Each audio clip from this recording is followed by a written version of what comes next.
بسم الله الرحمن الرحيم الرحمن علم القرآن خلق الإنسان علمه البيان الشمس والقمر بحسبان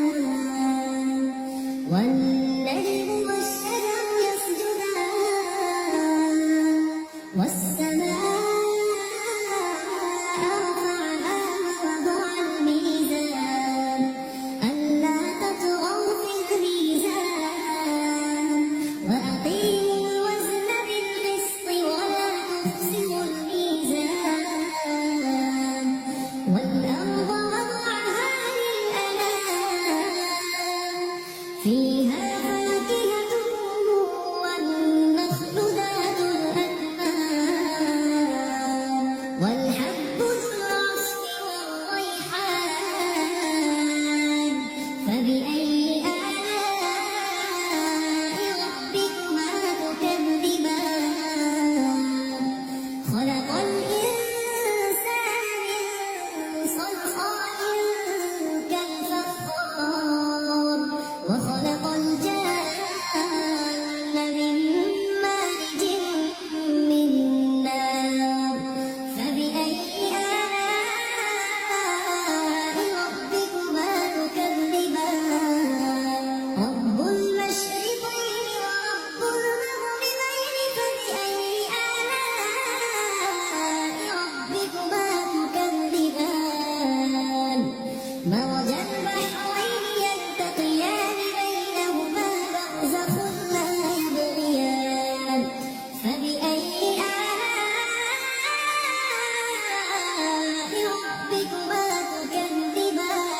تكذبان يخرج منهما اللؤلؤ والمرجان فبأي آلاء ربكما تكذبان وله الجوار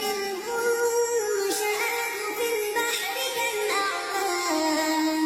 فبأي آلاء ربكما تكذبان كل من عليها فان ويبقى وجه ربك ذو الجلال والإكرام فبأي آلاء ربكما تكذبان يسأله من في السماوات والأرض كل يوم هو في شأن فبأي آلاء ربكما تكذبان سنفرغ لكم أيها الثقلان فبأي آلاء ربكما تكذبان يا معشر الجن والإنس إن استطعتم أن تنفذوا من أقطار السماوات والأرض فانفذوا ما تنفذون إلا بسلطان فبأي آلاء ربكما تكذبان يرسل عليكما شواظ من نار ونحاس فلا تنتصران فبأي آلاء ربكما تكذبان فإذا انشقت السماء فكانت وردة كالدهان فبأي آلاء ربكما تكذبان فيومئذ لا يسأل عن ذنبه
متكئين على فرش